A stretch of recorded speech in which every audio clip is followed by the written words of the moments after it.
Welcome back to my channel Jhar Academy. आज हम reasoning के सोलोगिज्म चैप्टर देखेंगे कि ये एक ऐसा चैप्टर है जो कि फुली कॉन्सेप्ट बेस्ड हम कह सकते हैं। क्यों? क्योंकि ये हर एक जितनी टॉपिक इसके बारे जितने टाइप बनते हैं उसमें सभी में लगभग आपको कॉन्सेप्ट यूज होगा। विदाउट कॉन्सेप्ट आप सिर्फ इसमें तुक्का मारिएगा, आप तुक्का मार के लगेगा हम सही बनाए, लेकिन आप घर में देखिएगा उसको तो वो गलत हो जाएगा। तो चलिए आज हम सिलॉक्स के ये 4 टॉपिक है। ये 4 टॉपिक बेसिकली इसको 4 टॉपिक नहीं बोलिए, ये क्या है पूरा सिलॉक्स का पूरा ये सिलोगिज्म का जो है ये चार टॉपिक है हमारा है। हम इसको पिलर मान सकते हैं। क्यों? क्योंकि अगर ये आपको क्लियर है तो अदर जितने टॉपिक्स इसके बाद जितने भी टाइप आते हैं, चाहे आप पॉसिबिलिटी का केस ले ले, आइदर और neither nor, reverse syllogism, coded syllogism, only a few, logically follow, logically does not follow, definitely follow, definitely does not follow, ये क्या है? ये सब आपको आगे चल करके एकदम लाइन बाय लाइन समझ में आते चला जाएगा। तो इसी चलते इसको कहा गया है पिलर ऑफ सिलॉक्स। तो चलिए आज हम पिलर ऑफ सिलॉक्स से ही स्टार्ट करते हैं, क्योंकि ये आपको क्लियर नहीं होगा तो आने वाले टाइप जितने होगा सब में प्रॉब्लम होगा। चलिए इसको हम बताते हैं। सिलॉक्स चैप्टर एक ऐसा चैप्टर है जो कि इसमें जो है ना सम, ऑल, सम नॉट और नो का लगभग आपको 80% एग्जाम में आपको 80 का 90% बोल रहे हैं कि आपको यही टॉपिक रहेगा। सम, ऑल, सम नॉट, नो, इतना ही से आपको क्वेश्चन 80% मतलब इसी यही टॉपिक से आपका क्वेश्चन मिलता है। ठीक है, तो चलिए इसको हम बताने से पहले थोड़ा बहुत बताते हैं कि इसमें क्या करते हैं ना सिलॉक्स में जो स्टेटमेंट है उसी के अकॉर्डिंग हम डायग्राम बनाते हैं, और डायग्राम एक स्टैंडर्ड डायग्राम बनाते हैं, और अदर हम डायग्राम ड्रॉ कर सकते हैं, और अदर डायग्राम ड्रॉ कर सकते हैं जिसको हम पॉसिबल डायग्राम बोलते हैं, पॉसिबल डायग्राम। लेकिन हम स्टैंडर्ड डायग्राम के अलावा अगर हम पॉसिबल डायग्राम ड्रॉ करेंगे तो एग्जाम में हमारा समय बहुत बर्बाद होगा। तो हम इसके लिए हम क्या करते हैं, जब भी हम क्वेश्चन सॉल्व करेंगे तो minimum cut diagram, minimum follow diagram, मतलब कि कम से कम डायग्राम, एक डायग्राम जो हम स्टैंडर्ड डायग्राम बोल रहे हैं, एक ऐसा डायग्राम जो कि मिनिमम कट डायग्राम। अभी हम जो क्वेश्चन बताएंगे तो उसमें आपको जब यहाँ लिखाएंगे ना तब आपको समझ में आएगा, लेकिन अभी सुनिए हम क्या बोल रहे हैं। मिनिमम कट डायग्राम, ऐसा डायग्राम बनाना है, ज्यादा ज्यादा कट नहीं, एकदम सिंपल डायग्राम ऐसा बनाना है जो स्टेटमेंट के अकॉर्डिंग हो, और उसी से हमको कंक्लूजन से आंसर देना है। कि अगर अगर एक स्टैंडर्ड डायग्राम के अलावा हम अगर पॉसिबल डायग्राम बनाएंगे और सब स्टेटमेंट का कंक्लूजन को सब में हम मैच कराएंगे तो कहीं मैच करेगा कहीं नहीं मैच करेगा, आपको टाइम बहुत ज्यादा लगेगा। इसलिए हम स्टैंडर्ड डायग्राम बनाएंगे, स्टैंडर्ड डायग्राम के अकॉर्डिंग हम कंक्लूजन को हम सेटिस्फाई कराएंगे। तो चलिए आते हैं स्टैंडर्ड डायग्राम कहते हैं किसको है अब, और पॉसिबल डायग्राम किसको कहते हैं। तो चलिए आते हैं टॉपिक में। सम ए आर बी, इसको लेते हैं हम some A are B. Some A are B, A का कुछ हिस्सा बी है, दिख रहा होगा ए बी, ए का कुछ हिस्सा बी है। हाँ, ए का ये पार्ट बी में है, ए का ये पार्ट बी में है, इसको बोलते हैं स्टैंडर्ड डायग्राम। ठीक ना, इसको हम नाम दे दिए स्टैंडर्ड डायग्राम।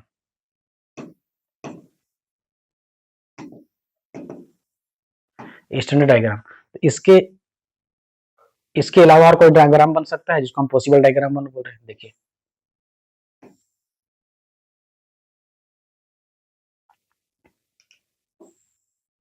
ये सम A are B,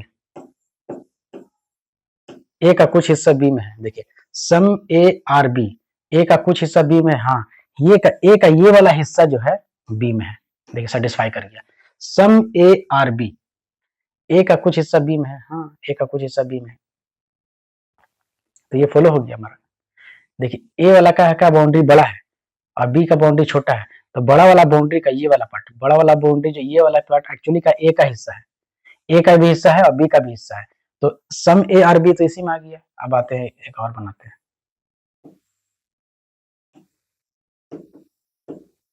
some A are B, जब सभी ए, ऑल ए आर बी हमको दिख रहा है, सभी ए बी के अंदर में है, तो थोड़ा तो कुछ ए भी बी के अंदर में होगा। एकदम समझ में आ रहा होगा आपको। एक और डायग्राम बनाते हैं जो कि ए इक्वल टू बी, और ए और बी को हम बराबर ले लेते हैं।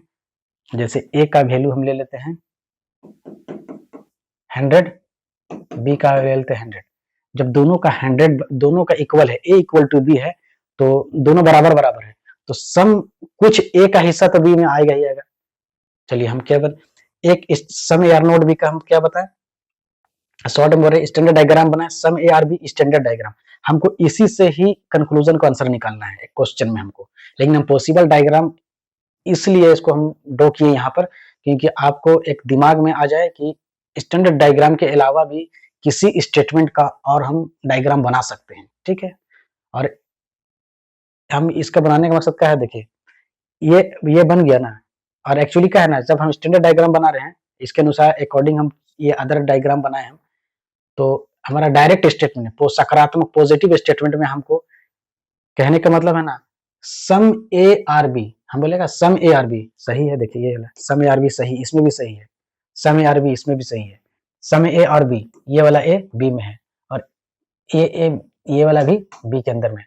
इसका मतलब क्या है ना, सम ए आर बी सभी को सेटिस्फाई कर रहा है जितना है, तो ये भी सही है, ये भी सही है, ये भी सही है, वो भी सही है। लेकिन हम क्या सब हम अगर हम एक स्टेटमेंट का हम डायग्राम लंबा बना दें, उतना लंबा डायग्राम बना दें, तो सभी में हमको चेक करने में, सभी को हम चेक करेंगे बारी बारी, तो हमको टाइम कितना लगेगा, टाइम तो हमारा एग्जाम में 40 सेकंड होता है, 40 सेकंड में आपको सॉल्व करना है, तो हम उतना ड्रॉ करते करते हमको पता बहुत टाइम लग जाएगा।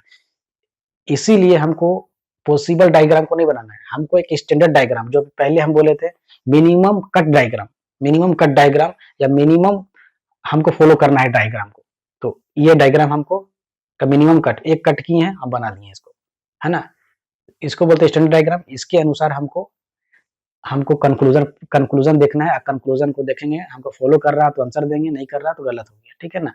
अब हमको जब क्वेश्चन सॉल्व करेंगे तो दो ठोर बता रहे हैं। पहला पॉइंट है कि जो भी हम क्वेश्चन बोल रहे हैं, स्टेटमेंट हमारा जो भी होगा उसको हमको नहीं लेना है, स्टेटमेंट को कहा, स्टेटमेंट हमारा 100% ट्रू होता है। बोल दिया सम ए आर बी, तो सम ए आर बी हो गई होगा। अब ये नहीं सोचेंगे कि बी है, बी को सम है या ए को सम, जो बोल दिया उसको लेना है। बोल दिया कि some cat are dog, some cat are dog बोल दिया, हमको 100% मानना है, सम कैट आर डॉग को ही ड्रॉ करना है। हमको रियल लाइफ में नहीं जानना कि रियल लाइफ में लोग क्या क्या है, उसके बारे में हमको नहीं दिमाग में लगाना है। बोला सम यार भी, हमको सम यार भी, some cat are dog, some cat are dog का ही हम ड्रॉ करेंगे। हम नहीं देखेंगे कुत्ता कैसे बिल्ली हो सकता है, ये भी कैसे है, उसको में हम नहीं जाना रियल लाइफ में, ठीक है। और दूसरा, जिसके बारे हमको पहला बोले कि पहला क्या बोले हम, स्टेटमेंट को 100% ट्रू मानना है। सेकंड क्या है कि हमको जो भी रिलेशन दिया हुआ है, उस जो रिलेशन नाउन है, जो रिलेशन हम जान रहे हैं उसके अनुसार ही हम आंसर देना है। अगर हम रेस्ट पार्ट ऑफ बी और रेस्ट पार्ट ऑफ ए के बारे में कोई जानकारी नहीं है कि rest part of B A के साथ क्या रिलेशन रखता है, rest part of A B के साथ क्या रिलेशन रखता है, हमको नहीं मालूम है। जब अननोन रिलेशन है तो उसमें क्या हम CND लगता है, मतलब कि उसको जब नहीं मालूम है तो कुछ भी हो सकता है, बी का कुछ हिस्सा ए में भी जा सकता है, ए का कुछ हिस्सा बी में जा सकता है, या बी का पूरा ये हिस्सा पूरा इसमें जा सकता है, मतलब कुछ भी पॉसिबल कुछ भी हो सकता है।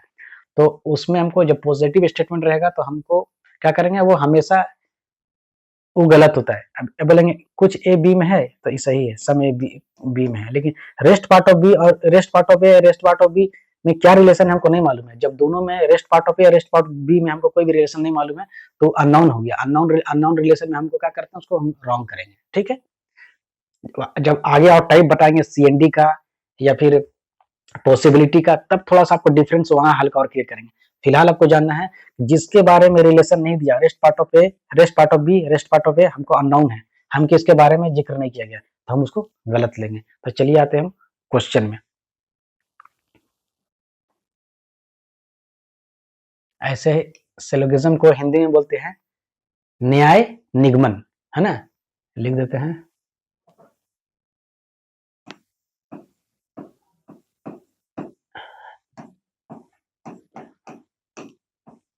न्याय निगमन। एक्चुअली हम सब देखिए, हम इसको हिंदी में हम नहीं लिखे, क्यों नहीं लिखे, क्योंकि ये 4 गो वर्ड ही है, सम ए आर बी, बोला कुछ ए बी में है, तो हम इसको लिखेंगे कुछ ए बी है, कुछ ए बी है, तो हमको टाइम थोड़ा लगेगा। इसी चलते हम कहा टाइम को बचाने के लिए हम क्या किए, सम ए आर बी चार्ट हो तो है, ये चार्ट हो तो उसमें दिया ही है, तो क्यों हम डायरेक्ट तो हिंदी में ही बोल रहे हैं, इंग्लिश में थोड़ी ना बोल रहे हैं। सम ए आर बी हम इसको सीधा, हम तो इंग्लिश हिंदी में ही पढ़ा रहे हैं इसको, लिखे इंग्लिश में है लेकिन आपको हम पढ़ा रहे हैं हिंदी में, इसी वास्ते हम इसको नहीं लिखे हिंदी का इधर। चलिए सम ए आर बी, कुछ ए बी है, हम diagram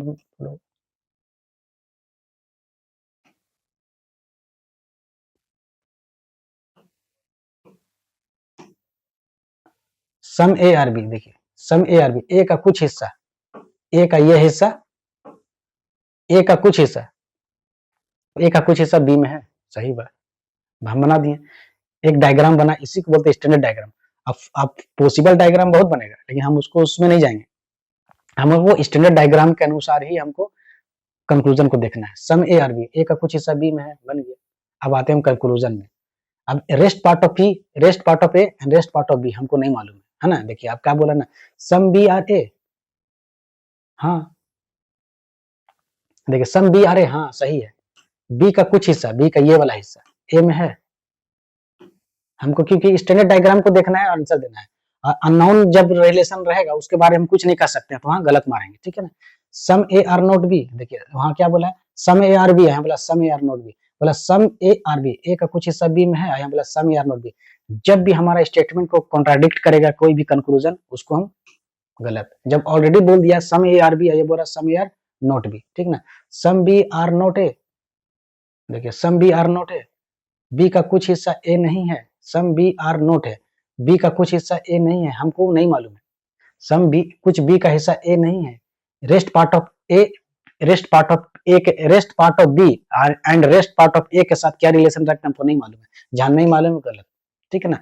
all A are B, क्योंकि वहां सी एन डी लगता है, अभी हम बताएंगे आगे जब पॉसिबिलिटी का केस आएगा तो उसमें हम उसको और वहां क्लियर करेंगे कि पॉसिबिलिटी में कैसे सही, कहीं पॉसिबिलिटी वाला में सही होता है लेकिन अभी हम पॉसिबिलिटी बना रहे हैं, अभी हम पॉजिटिव स्टेटमेंट का बता रहे हैं, इसी वास्ते हम उसको नहीं लिए हैं, ठीक ना।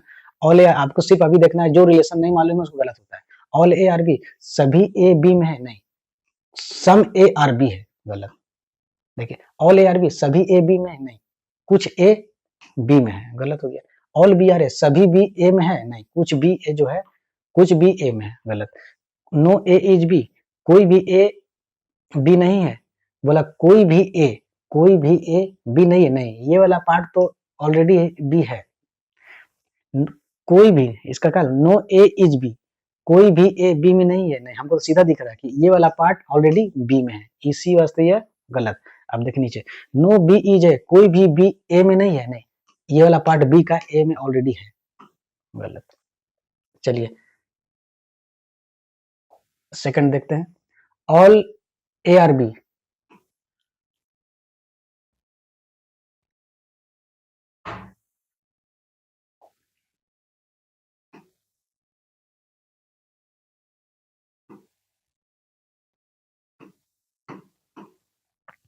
All A are B, all A are B बना दिए हम, सभी ए बी में है, स्टेटमेंट को हमारा सही हो गया। अब आते हैं सम, सम बी आर ए, अब इसमें क्या करेंगे ना, some B are A, B का कुछ हिस्सा ए है, हाँ सही है, बी का कुछ हिस्सा ए है, सही है, सीधा दिख रहा है हमको, some B are A, B का कुछ हिस्सा, बी का कुछ ये वाला, बी का ये वाला हिस्सा, देखिए बी का, बी तो ऑलरेडी हमारा का बड़ा सर्किल है, ए हमारा छोटा सर्किल है, ठीक है ना। तो बी का बड़ा वाला सर्किल का ये वाला पार्ट जो है ऑलरेडी ए में है, तो सम बी आर ए सही है, ठीक है। अब आते सम A are not B, A का कुछ हिस्सा बी नहीं है, देखिए some A are not B, A का कुछ हिस्सा बी नहीं है, जब ए का पूरा हिस्सा बी है तो कुछ भी होबे करेगा, तो गलत हो गया। सम ए आर, यहाँ पर सम ए आर नोट बी, बोला ए का कुछ हिस्सा बी नहीं है, जब ए का पूरा हिस्सा बी है तो कुछ तो होगा ही होगा, यहाँ पर नहीं है, गलत। Some B are not A, some B are not A, कुछ बी का हिस्सा ए नहीं है, देखिए गलत होगा, देखिए क्यों क्यों गलत होगा, सम बी आर नोट है, कुछ बी जो है ए में नहीं है, ये वाला पार्ट बी का कुछ पार्ट जो है अदर पार्ट है, हमको एक साथ क्या रिलेशन रखता है नहीं मालूम है, इसी वजह से वो गलत हो गया, ठीक है ना। अब आता है सम ए आर बी, कुछ ए बी है, सम ए आर बी, जब ऑल ए जो है बी के अंदर में है, देखिए ऑल ए बी के अंदर में है, सम ए आर बी, जब सभी ए बी के अंदर में है तो सम ए बी के अंदर में होगा ही होगा सही। देखिए थोड़ा सा ध्यान देने का, सम ए आर बी, जब ऑल ए का सभी हिस्सा बी में है तो थोड़ा सा हिस्सा भी ए का बी में होगा ही होगा, ठीक है। ऑल बी आर ए, सभी बी ए में है, हमको दिख रहा है कि ये वाला हिस्सा बी में है या नहीं है, हमको नहीं मालूम है, गलत। कोई नो ए इज बी, कोई भी ए बी में नहीं है, नहीं, कोई भी ए बी में नहीं है, नहीं, ये पार्ट तो ऑलरेडी बी में है, इस तो ये गलत। देखिए नो ए इज बी, कोई भी ए बी में नहीं है, ये वाला पार्ट तो ऑलरेडी ए का बी में है, इस तो गलत हो गया। नो बी इज ए, कोई भी बी, कोई भी बी ए में नहीं है, कोई भी बी ए में नहीं है, नो बी इज ए, नहीं, ये वाला पार्ट, ये वाला पार्ट बी का, ये वाला पार्ट तो ऑलरेडी ए में है, जबकि वहां कब रहा, नो बी इज ए, कोई भी बी ए में नहीं है, लेकिन बी का ये वाला पार्ट जो है ऑलरेडी ए में है, इस वजह से ये गलत।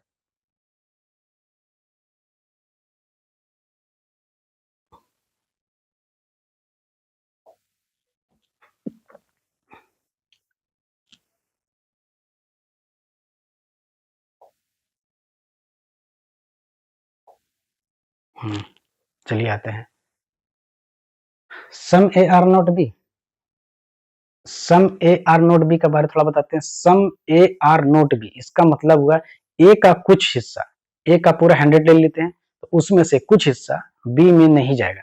एक सम ए आर, ए का कुछ हिस्सा बी में नहीं जाएगा, लेकिन जो ए का हिस्सा जो कुछ है जो बी में नहीं जाएगा, और ए का जो रेस्ट पार्ट है बी में जा सकता है। बी देखिए डायग्राम में समझ में आएगा।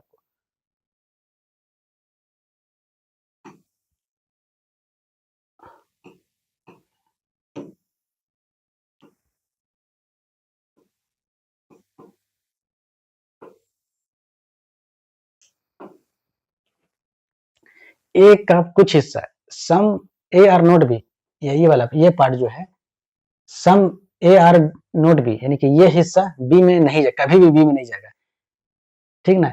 ए का ये वाला पार्ट जो है कभी भी बी में नहीं जाएगा, ये वाला पार्ट बी में जा भी सकता है, rest part of A B में जा भी सकता है, नहीं भी जा सकता है, और जस्ट अपोजिट बी का ये पार्ट टोटल ए में जा सकता है, खाली इस घर में नहीं जाएगा, ठीक ना। इसके साथ इसका बी का नो रिलेशन है, ठीक ना, इसके साथ बी का नो रिलेशन है, इसका मतलब है rest part of A B में जा भी सकता है, नहीं भी जा सकता है, और ई वाला बी का पूरा पार्ट, कुछ पार्ट ए में जा भी सकता है या पूरा पार्ट ए में जा, कुछ सम पार्ट भी जा सकता है, और टोटल बी भी ए में जा सकता है। यहां नहीं जाएगा, यहां आ जाएगा बी, बी को यहां ले लेंगे, बी को यहां ले लेंगे हम, इसमें नहीं बैठाएंगे उसको, क्योंकि बी का इस पार्ट से नो रिलेशन है, और अदर से हमको कोई भी रिलेशन नहीं दिया हुआ है।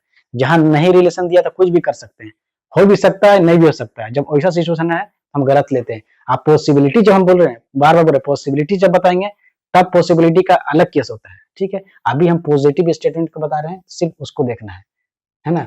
Some A are not B, some A are not B बना दिए। अब आते हैं कंक्लूजन में, सम बी आर ए, कुछ बी ए है, कुछ बी ए है, बी का ए के साथ क्या रिलेशन है हमको नहीं दिया स्टेटमेंट में, गलत, ठीक है। क्योंकि बी का ए के साथ क्या रिलेशन रखता है नहीं मालूम है। हाँ ये मालूम सकता है यहाँ पर नहीं जाएगा, लेकिन इसके रेस्ट पार्ट ऑफ ए में जा सकता है, नहीं जा सकता, दोनों कंडीशन है। तो क्या सम बी आर ए, कुछ बी ए है, हमको नहीं मालूम है, हो भी सकता है, नहीं हो सकता, गलत। सम ए आर बी, कुछ ए बी है, सम ए आर बी, देखिए कुछ ये तो मालूम है कि सम बी आर नोट है, सम ए आर नोट भी, लेकिन क्या बोला some A are B, some A are B, ये तो ऐसे ही गलत हो गया। सम ए आर नोट भी बोला, यहाँ सम ए आर बी बोल दिया। अब हम समझाते हैं कैसे। सम ए आर बी, कुछ ए का कुछ हिस्सा बी हो सकता है, बी है, अभी तो नहीं दिख रहा है, लेकिन हम पॉसिबल डायग्राम बनाएंगे तो बन भी सकता है, कहीं नहीं, और यहाँ हमको दिख रहा है कि नहीं है, अब पॉसिबल डायग्राम बन जाएगा। तो क्या होता है, सही होने के लिए पॉसिबल डायग्राम जितना बनाए, एक में भी गलत तो वो गलत होता है, एक में भी गलत तो गलत, है ना। इसमें दिख रहा है कि कुछ सम ए आर बी, नहीं, दोनों अलग अलग है, दोनों अलग अलग कहाँ है, नहीं होगा, ठीक है, तो गलत।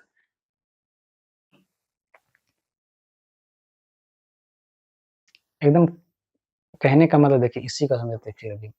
सम ए आर बी, ए का ये पार्ट बी के ये पार्ट से क्या रिलेशन रखता है हमको नहीं मालूम है, जब नहीं मालूम है तो उसको हम गलत लेते हैं। अभी हम पहले बताए थे।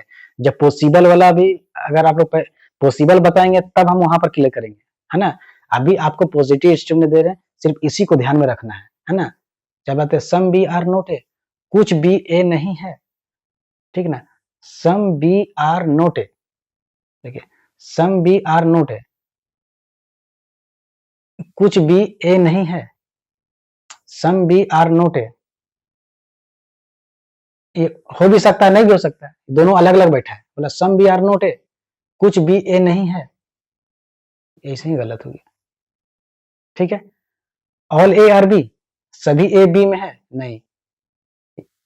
ऑल ए आर बी, सभी ए बी में, सभी ए बी में जा सकता है लेकिन ये पार्ट कभी नहीं जाएगा, इसी वजह से ये गलत, ठीक है ना। ऑल बी आर ए, सभी बी ए में है, नहीं, दोनों अलग अलग बैठा है। ऑल बी आर ए, दोनों अलग अलग बैठा है स्टैंडर्ड डायग्राम, नहीं होगा। हमको डायग्राम देखना, रेस्ट पार्ट ऑफ ए और रेस्ट पार्ट ऑफ बी क्या रिलेशन रखता है हमको नहीं मालूम है, जब नहीं मालूम है तो उसको रॉन्ग लेते हैं। कोई भी ए बी नहीं है, कोई भी ए बी नहीं है, नो ए इज बी, नहीं, ये वाला पार्ट जो है बी नहीं है, तो ये बोला कोई भी ए बी नहीं है, ये वाला पार्ट ए का ये पार्ट जो है कभी भी बी नहीं हो सकता, लेकिन रेस्ट पार्ट ऑफ ए हो भी सकता है नहीं भी हो सकता है। यहाँ क्या बोला, नो ए इज बी, कोई भी ए बी नहीं है, इसी वजह से ये गलत। नो बी इज ए, कोई भी बी ए नहीं है ना, कोई भी बी ए नहीं है, यहाँ तो हमको दिख रहा है कोई भी बी ए नहीं है। देखिए नो बी इज ए, कोई भी बी ए नहीं है, नहीं, बी का नो रिलेशन इसके साथ है, बी इसमें तो जा सकता है ना, यहाँ तो जा सकता है ना, क्योंकि बी का नो रिलेशन इसके साथ झगड़ा है, इसके साथ झगड़ा इसके पास नहीं जाएगा, यहाँ तो जा सकता है ना, तो उसके हिसाब से ये सही हो गया। नो बी, लेकिन क्या है कि दोनों नो बी इज ए यहाँ जा सकता है, लेकिन हमको सकने वाला नहीं है, हमको क्या देखना है, हमको 100% ट्रू देखना है।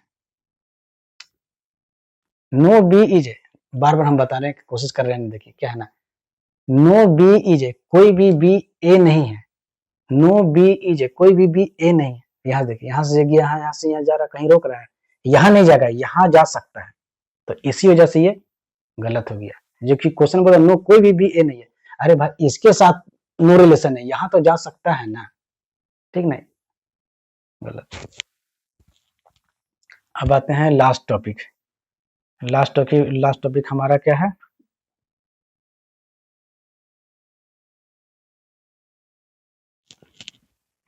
चलिए, no A is B,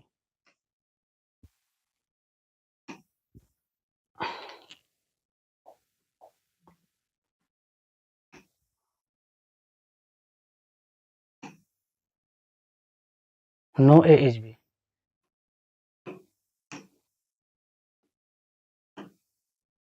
A का बी के साथ रिलेशन नहीं, नो एज बी का कहने का मतलब ए का कोई हिस्सा बी में नहीं जाएगा, बी का हिस्सा कोई ए में नहीं जाएगा, इसका यही मतलब है। नो ए इज बी कहने का मतलब है कि ए का कोई पार्ट बी भी नहीं जाएगा और बी का भी कोई पार्ट ए में नहीं जाएगा। अब आते हैं some B are A, some B are A, जब बी का कोई भी रिलेशन ए के साथ नहीं है तो सम भी नहीं होगा, गलत। यहाँ बोला सम बी आर ए, कुछ बी ए हो सकता है, जबकि क्वेश्चन में क्या बोला स्टेटमेंट, कोई भी बी ए नहीं है, कोई भी ए बी नहीं है, कोई भी ए, दोनों इंटरचेंज है, कोई भी ए बी नहीं है, कोई भी बी ए नहीं है। यहाँ बोल दिया सम बी आर ए, अरे जब बी का टोटल पार्ट ए में नहीं जा सकता है तो सम बी आर ए कैसे जाएगा, गलत। सम ए आर नोट बी, हाँ देखिए some A are not B, जब पूरा बी में नहीं जा सकता है तो थोड़ा भी नहीं जाएगा, सही है ये। देखिए some A are not B, जब ए का जितना पार्ट है बी में नहीं जाएगा तो थोड़ा वाला भी नहीं जाएगा। देखिए सम बी आर नोट ए, जब पूरा बी ए में नहीं जाएगा तो थोड़ा भी नहीं जाएगा। ऑल ए आर बी, सभी ए बी में जा सकता है, गलत। यहाँ बोला कि ए का बी के साथ नहीं लगा, कोई भी ए बी में नहीं जाएगा, यहाँ बोला ऑल ए आर बी, ठीक है। ऑल बी आर ए, सभी बी ए में जा सकता है, लेकिन हमको कहा स्टेटमेंट करना कोई भी बी ए में नहीं जाएगा, क्या बोला ऑल बी आर ए, यही सही गलत, ठीक है। नो बी इज ए, हाँ कोई भी बी ए में नहीं जाएगा, ये सही है। अभी क्या बोले थे नो रिलेशन का, नो ए इज बी का हमें कहा था कोई भी ए बी में नहीं जाएगा, कोई भी बी ए में नहीं जाएगा, तो ये सही है। नो बी इज है, कोई भी बी ए में नहीं जाएगा, सही है। Some A are B, A का कुछ हिस्सा बी हो सकता, सम ए आर बी, ए का कुछ हिस्सा बी है, some A are B, some A are B नहीं। जब ए का बी के साथ टोटल नो रिलेशन है तो कुछ भी no, अदर भी नो रिलेशन होगा, अदर भी नो रिलेशन होगा, तो ये गलत होगा। यहाँ बोला सम ए आर बी, कुछ ए बी हो सकता है, क्यों? सम ए कुछ ए बी है, सम कुछ ए बी है, लेकिन हम क्या बोले कि कोई भी ए बी नहीं है, गलत हो गया। दो ओनली 2 3 6 बोलो। देखिए इसमें नेक्स्ट क्लास में हम आइदर और पॉसिबिलिटी के केस देखेंगे। क्यों? क्योंकि पॉसिबिलिटी के केस ऐसा है कि जितना हम ये पॉजिटिव स्टेटमेंट डायरेक्ट रिलेशन दिखाए हैं, अभी हम क्या किए, पॉसिबिलिटी के केस नहीं लिए, डायरेक्ट टू डायरेक्ट रिलेशन देखें, जो हम मिनिमम का डायग्राम बनाए और जो दो के रिलेशन में दिया हुआ है, जो दो एक दूसरे से रिलेशन रखता है, और अदर जो दो पार्ट जो रिलेशन नहीं रखता है उसके बारे में हम कुछ नहीं कर सकते। जब किसी के बारे में हम कुछ नहीं कर सकते तो वो क्या होता है, हमारा उसको गलत में लेते हैं, ठीक ना। हाँ, अगर हम नेक्स्ट क्लास में हम बताएंगे पॉसिबिलिटी में, तो पॉसिबिलिटी में कैसे सही होता है वो हम नेक्स्ट क्लास में बताएंगे। लेकिन ये आज हम बताएं पॉजिटिव पॉजिटिव सेंटेंस बताए हैं ना, डायरेक्ट सेंटेंस बताए हैं, पॉजिटिव स्टेटमेंट लिखा है कि इसके साथ क्या रिलेशन है क्या नहीं रिलेशन है ना। तो पॉसिबिलिटी बताएंगे नेक्स्ट क्लास में, उम्मीद है समझ में आया होगा। अगर देखिए नेक्स्ट क्लास में जब पॉसिबिलिटी समझाएंगे और पॉसिबिलिटी समझाने के साथ साथ इसको भी एक पैराग्राफ में इसको भी रखेंगे, आपको वहां पर एक डिफरेंशिएट क्लियर होगा कि पॉजिटिव स्टेटमेंट में और पॉसिबिलिटी केस में दोनों में क्या डिफरेंस है। अगर आप कंबाइन करके अगर सही करते हैं तो फिर ना आपको डायरेक्ट रिलेशन में गलती होगा ना पॉसिबिलिटी में गलती होगा, ठीक है। चलिए नेक्स्ट क्लास में हम पॉसिबिलिटी और आइदर और उसका कॉन्सेप्ट सीखेंगे। चलिए आज के लिए नहीं।